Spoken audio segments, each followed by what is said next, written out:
మరొక నూతన దినాన్ని మనకు అనుగ్రహించిన మహోన్నతులైన దేవునికి స్తుతి ఘనత ప్రభావములు చెల్లునుగాక. ప్రతి దినము మనకు ఎదురవుతున్న ప్రతి సవాళ్లను దైవజ్ఞానంతో ఎదుర్కొంటూ ముందుకు వెళ్ళాలి అంటే ఖచ్చితంగా మనకు దేవుని కృపావార్త కావాలి. దేవుడు అనుగ్రహించిన అనేక కృపావార్తలు కలిగిన ఈ పరిశుద్ధ గ్రంథంలో నుండి ప్రభు నేడు మనకిచ్చిన వాగ్దానాన్ని ధ్యానం చేసుకుందాం. నేటి వాగ్దానము యెషయా 61:4 చాలా కాలము నుండి పాడుగానున్న స్థలములను వారు కట్టుదురు, పూర్వమున పాడైపోయిన స్థలములను కట్టుదురు, పాడైన పట్టణములను నూతనముగా స్థాపించుదురు, తరతరముల నుండి శిథిలమై ఉన్న పురములను బాగు చేయుదురు.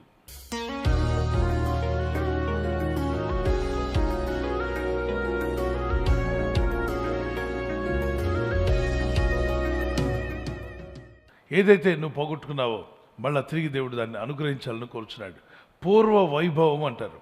పూర్వ వైభవం అంటే ఒకప్పుడు అందరూ సాక్ష్యం చెప్తున్న వారు బాగా ప్రార్థించేవారండి. ఒకప్పుడు మంచి విశ్వాస జీవితం జీవించేవారు. ఒకప్పుడు ప్రార్థన మానకుండా చర్చికి వెళ్ళేవారు. ఒకప్పుడు దేవుణ్ణి హత్తుకొని బ్రతికారు. మరి ఇప్పుడు దేవునికి దూరం అయ్యారా? విశ్వాస జీవితంలో వెనకబడ్డారా? అవరన్నట్లయితే విశ్వాస జీవితం రిస్టోర్ చేయబడాలి, ప్రార్థన జీవితం రిస్టోర్ చేయబడాలి, మరలా మీరు తిరిగి కోలుకోవాలి అన్నది దేవుని చిత్తం. ఒకప్పుడు పరిశుద్ధంగా ఉండేవారు, ఇప్పుడు అపరిశుద్ధతలు ఉంటే అది దేవుని చిత్తం కాదు. అపరిశుద్ధులు అయి అపవిత్రులుగా బతకాలంటే సాతాను యొక్క కోరిక. దేవుని కోరిక ఆయన పరిశుద్ధులు కనుక మనమును పరిశుద్ధులమై ఉండాలని కోరుతున్నాడు. మరి ఒకప్పుడు పరిశుద్ధ జీవితం కోల్పోయి ఉంటే అడగండి, ప్రభా నా పరిశుద్ధ జీవితం మళ్ళీ తిరిగి రిస్టోర్ చేయండి. ఆయన పరిశుద్ధుడు, మనల్ని పరిశుద్ధపరిచే దేవుడు. పోగొట్టుకున్న జీవితం ఎలా ఉంటుంది? ఆత్మీయతను కోల్పోయినా, ప్రార్థన జీవితం కోల్పోయినా, దేవునితో నడిచేటువంటి విశ్వాస జీవితంలో కొంతమంది ఆత్మీయ జీవితం ఇలా ఉంది. నెరి విడిచినటువంటి భూమి వలె, ఎండిపోయిన చెట్టు వలె, ఏమాత్రం నీడ కానీ పచ్చదనం కానీ లేనటువంటిది, పువ్వు కానీ ఫలము కానీ లేనటువంటి జీవితం. అంటే ఉన్నది అని పేరు తప్ప ఆ చెట్టుకి ఎటువంటి ఉపయోగం లేదు. అది నేల అనే పేరు తప్ప దాని మీద చిన్న ఒక గడ్డి పీస కూడా, గడ్డి పెరగ కూడా మొలిసే అవకాశం లేదు. లోకాశల వెంట వెళ్తే ఇలా అయిపోతుంది జీవితం. వీటి వెంట పోయిన వాళ్ళ జీవితం ఇలాగే ఉంటుంది. ఒకప్పుడు పచ్చని చెట్టు వల్ల ఉన్న శాంసన్ నేత్రాశ కొరకు వెళ్ళగా అతను బ్రతికి ఇలా అయిపోయింది. కళ్ళు తీసివేయబడ్డాయి, చేతులు బంధించబడ్డాడు. ఎవరో గారెలు చేసుకుని తింటారంటే వారు తినే గారెల కొరకు పిండి రుబ్బాలి.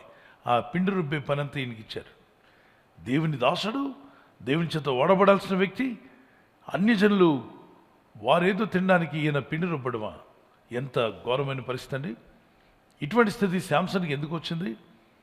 శరీరాశ వెంట, నేత్రాశ వెంట వెళ్ళాడు. దేవుని వెంట నడవలసిన ఈ భక్తుడు, దేవుని ఆత్మను కలిగిన ఈ వ్యక్తి దేవుని ఆత్మను పక్కన పెట్టాడు.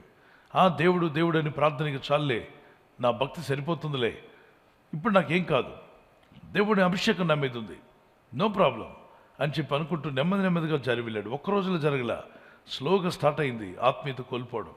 వెంటనే వెనుతిరగాల్సింది. అమ్మ ద్వారా, నాన్న ద్వారా, భక్తుల ద్వారా, పరిశుద్ధుల ద్వారా గద్దించబడినా అసలు మనసు మార్చుకోలే. నాకు లోకమే కావాలండి. లాస్ట్గా అతని పరిస్థితి ఈ విధంగా మారింది. దేవుని బిడ్డలారా, ఆఖరి నిమిషంలో ప్రార్థన చేస్తాడు.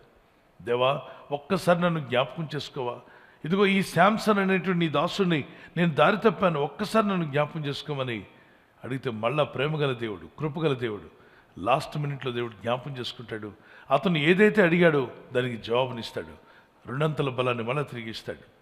అందుకే దేవుని సన్నిధిలో మొరపెట్టాను, నన్ను ఒకసారి జ్ఞాపకం చేసుకోదేవా, నా జీవితం ఇలా ఉంది, ఇలా ఉండడం నీ చిత్తం కాదు కదా, మేము ఏ విషయంలో ఇలా ఎండిపోవడం నీ చిత్తం కాదు నాయన. ఎండిపోయిన స్థితి నాకు వద్దు.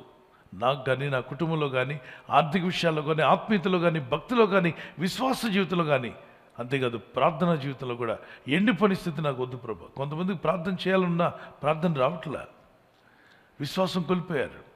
తిరిగి మళ్ళీ దేవుడు మిమ్మల్ని చిగురింప చేయనుగాక ఇలా చేస్తాడు దేవుడు.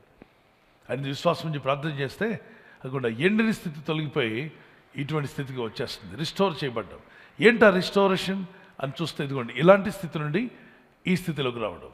ఇటువంటి నెరవేర్చిన భూమి, పచ్చదనం లేనటువంటి చెట్టు, ఎండిపోయిన స్థితి, ఇలాంటి స్థితి మీకు ఎవరికైనా ఉంటే ఎండిపోయిన స్థితి అడగండి, మొరపెట్టండి, దేవునితో పోరాడండి ప్రార్థనలో, నన్ను క్షమించు ప్రభు అని ఈ మాటలు పట్టుకుని మొరపెడుతుండగా ఈ స్థితిలో, ఎండిపోయిన స్థితి నుండి దేవుడు మిమ్మలను చిగురించి పచ్చని చెట్టు వలె, ఫలాలు కలిగిన చెట్టు వలె మిమ్మలను దేవుడు చిగురింపజేసి వర్ధిల్ల చేయును గాక. That is called restoration. నయమాను గురించి మనం విన్నాం. పరాక్రమశాలి, అన్నీ ఉన్నాయి ఆయనకి. కానీ ఇంటికి వెళ్ళి చూస్తే డ్రెస్ తీయగానే కుళ్ళిపోయిన శరీరం, అంటే కుష్ఠరోగంతో ఎక్కడ చూసినా ఇబ్బంది, బాధ, చిల్లపెంగులతో గీక్కుంటూ బాధపడుతూ, ఏమిటి నాకు ఈ పరిస్థితి అని బాధపడతా. బయటకు వస్తే పరాక్రమశాలి, అందరూ సెలెక్ట్ కొడతారు, సార్ బాగున్నారని చెప్పి అందరూ కూడా గొప్ప హోదా. ఇతను బయటికి చూసిన వాళ్ళందరూ కూడా ఎక్కడ లేని మర్యాద ఇతనికి. కానీ లోపల లోపల కుమిలిపోతున్నాడు, లోపల లోపల ఏడుస్తున్నాడు. బయటికి మాత్రం నవ్వుంది, మంచి పేరుంది, ప్రఖ్యాతులు ఉన్నాయి. కానీ ఇంటికి వెళ్తే రహస్య జీవితంలో వేదన, ఒంటరితనం, బాధ. క్షణక్షణం నా జీవితం ఏమైపోతుంది, మరణానికి దగ్గర అవుతున్నానా, నా బ్రతికి ఇంతేనా, పరాక్రమశాలి అని బయట భజన చేశారు. ఎందుకు? నాకు ఉపయోగపడిన పరాక్రమశాలి ఆ పేరు నాకెందుకు, నాకు మనశ్శాంతిని ఇవ్వని పేరు నాకెందుకు అని బాధపడుతుండగా ఒక పరాక్రమశాలి ఎలీషా దగ్గరికి వెళ్ళి అతను చెప్పినట్టుగా దేవుని మాటకు లోబడి యోర్దాను నదులు 7 మార్లు మునగమంటే ఒక్కొక్కసారి మునిగాడు, బాగుపడలా. పక్కన పనివాడినాడు, సార్ మాటి మాటికి చూసుకుంటారే, దైవజనుడు చెప్పింది 7 మార్లు. 7వసారి మునిగి లేవగానే పసిబిడ్డ చర్మం వల్ల అతని జీవితం మారిపోయింది. చర్మం అంతా కూడా ద ట్రాన్స్ఫర్మేషన్, పసిబిడ్డ చర్మం వలె అతను స్వస్థపడ్డాడు. యోబు జీవితం కూడా రిస్టోర్ చేయబడింది. యోబు గ్రంథం 42వ అధ్యాయం 10వ వచనంలో, he was lost everything, he was hero yesterday, today he became a zero, but still he prayed to God. నిన్నటి వరకు హీరోగా ఉన్న వ్యక్తి మరుసటి రోజున జీరోగా మారిపోయాడు కనుక అతను ప్రార్థన మానలేదు. 42వ అధ్యాయం 10 నుండి 15వ వచనం చదువుతుండగా, అతను ప్రార్థించగా దేవుడు అతను కోల్పోయినవన్నీ తిరిగి అతనికి దయచేశాను. అతని చర్మరోగం తొలగిపోయింది, పోగొట్టుకున్న ధనమంతా కూడా తిరిగి వచ్చింది, తను పోగొట్టుకున్న సమస్తం తిరిగి వచ్చింది. పిల్లలను కూడా కోల్పోయాడు, పిల్లలు కూడా తిరిగి దేవుడు దయచేశాడు. అతను పోగొట్టుకున్నవన్నింటిలో దేవుడు 2 అంతలు తిరిగి ఇచ్చాడు. ఒకసారి చప్పట్లు కూడా దేవునికి స్తోత్రం చేద్దాం. God is restored Job's life double. ప్రార్థనలో కనిపెట్టినప్పుడు, ఉపవాసం ఉన్నప్పుడు ప్రభు చెప్పిన మాట, మీరు కడుపార తిని తృప్తి పొంది మీ కొరకు వింత కార్యములను జరిగించిన మీ దేవుడిని యెహోవా నామమును స్తుతించినట్లు నేను పంపిన మిడతలను, గొంగళి పురుగులను, పసరు పురుగులను, చీడ పురుగులను, నా మహాసైన్యము తినివేసిన సంవత్సరములు పంటను మీకు మరలా ఇత్తును. తినివేసిన అంటే చీడ పురుగుల వల్ల, గొంగళ పురుగుల వల్ల రకరకాలుగా నష్టపోయిన మీ జీవితాల్లో ఆ పంటను తిరిగి మీకు ఇస్తాను అంటున్నాడు. This is called restoration. అంటే ఏదైతే మీరు పోగొట్టుకున్నారో, మీ జీవితంలో ఏదైతే మీరు నష్టపోయారో అవన్నీ తిరిగి మీకు దేవుడు ఇస్తాను అంటున్నాడు. ఎందరు నమ్ముతున్నారు దేవుడు నాకు తిరిగి ఇస్తాడని? ప్రభు కృప వల్ల మీరు ఆ రెస్టోరేషన్ పొందుదురుగాక.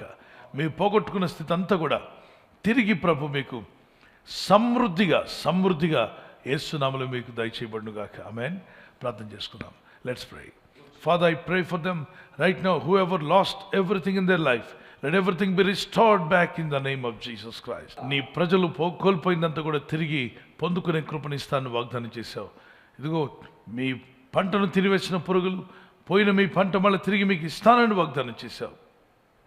దైవాన్ని యొక్క కుష్ఠరోగం తొలగించి అతని శరీరాన్ని స్వస్థపరిచావు. మిరియాముకున్న కుష్ఠరోగాన్ని తొలగించి ఆమె శరీరం మళ్ళా తిరిగి స్వస్థపడేలా చేశావు. ఎవరైతే సీరియస్ కండిషన్లో బాధల్లో ఉన్నారో, వారు పోగొట్టుకున్నారని, నా జీవితం ఎందుకు ఇలా అయిపోయిందని ఎండి పని స్థితిలో ఉన్నట్లయితే, నా ప్రభు నీ కనికరం చొప్పున ఆ ఎండిన స్థితి తీసివేయమని ఆయన తిరిగి పచ్చని స్థితి వరకు దయచేయండి, పచ్చని అభివృద్ధి వరకు దయచేయండి. ఈరోజు ప్రార్థించి ప్రయత్నించబోతున్న శంకుస్థాపన అయిన, గృహప్రవేశమైన, ఒక బిజినెస్ ప్రారంభిస్తున్నా, ఉద్యోగ ప్రారంభానికి వెళ్తున్నా, ఒక మంచి కార్యక్రమాన్ని ప్రారంభిస్తుండగా, నేను వారి బిడ్డల వివాహం కొరకు ప్రయత్నాలు చేస్తుండగా, వారు చేస్తున్న ప్రయత్నాలు ఫలించలాగున మీ దూతలకు ఆజ్ఞాపించండి.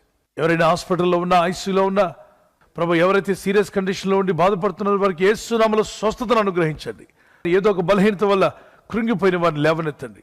మీ గాయపడిన హస్తమును చాపి వారికి ఉన్న సకల రోగాల నుండి విడుదల ఇచ్చేయి. వారిని లేపి నడిపించడాన్ని సాక్షులుగా నిలబెట్టుకోండి. ఈ ఉదయకాలం ప్రతి రోగి యేసు నామములో స్వస్థత నొందునుగాక.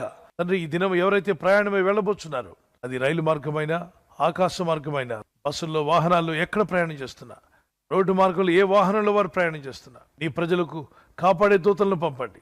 ఉదయం బయలుదేరి సాయంకాలం ఇంటికి వచ్చేంత వరకు నీ కాపుదల, కాపాడే దూతల యొక్క సహాయము నీ ప్రజలకు దయచేయమని అడుగుతున్నాను. వారి కుటుంబాల్లో అభివృద్ధి చూడాలి, వారి ఆత్మీయతలో అభివృద్ధి, వారి విశ్వాస జీవితంలో, ప్రార్థన జీవితంలో గొప్ప అభివృద్ధిని అనుగ్రహించి దీవించమని, బలపరచమని, ఈ వాగ్దానం నెరవేర్చమని యేసుక్రీస్తు నామములో అడుగుచున్నాము పరలోకపు తండ్రి. ఆమేన్.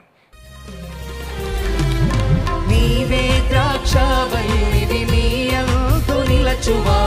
ఎన్నటికి ఎండిపోడంటివి. నీ యందు నిలచువారు బహుగా ఫలింతురు అంటివి. నీ యందు నిలచువారు బహుగా ఫలింతురు అంటివి. ఫలింపచేయుటకు శక్తి గల వాడవు, నా స్థితిని మార్చగల నిజమైన దేవుడవు. ఫలింపచేయుటకు శక్తి గల వాడవు, నా స్థితిని మార్చగల నిజమైన దేవుడవు. నీ యందు నిలిచే కృపణీయుము యేసు,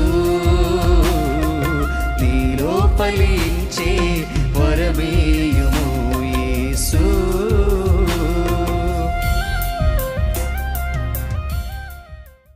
బర్త్డే జరుపుకునే వారికి happy birthday to you, many more returns of the day. మీకు ఇచ్చిన వాగ్దానము జెనసిస్ చాప్టర్ 12:2, ఆదికాండం 12:2. నీవు ఆశీర్వాదకరంగా ఉండు, you will be a blessing to others. మీకు, మీ కుటుంబానికి, ఇతరులకు కూడా బ్లెస్సింగ్గా మీరు ఉండబోతున్నారు. దేవుడి ఈ వాగ్దానంతో మిమ్మల్ని దీవించి బలపరిచి నడిపించునుగాక. God bless you. Happy birthday to you, many more returns of the day. Wedding anniversary జరుపుకునే వారికి many more returns of the day.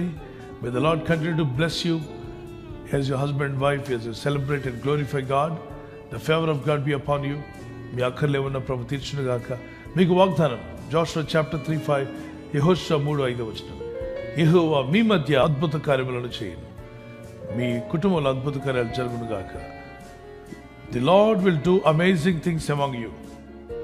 మీ జీవితంలో అద్భుతమైన కార్యాలు జరిగించి దంపతులని మిమ్మలను ఆదర్శ దంపతులుగా చేసి ఆయన మహిమ పొందునుగాక.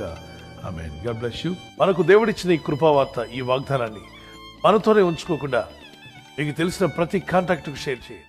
ఈ ఛానల్ మీరు సబ్స్క్రైబ్ చేసుకోవడం వలన 2 పనులు జరుగుతున్నాయి.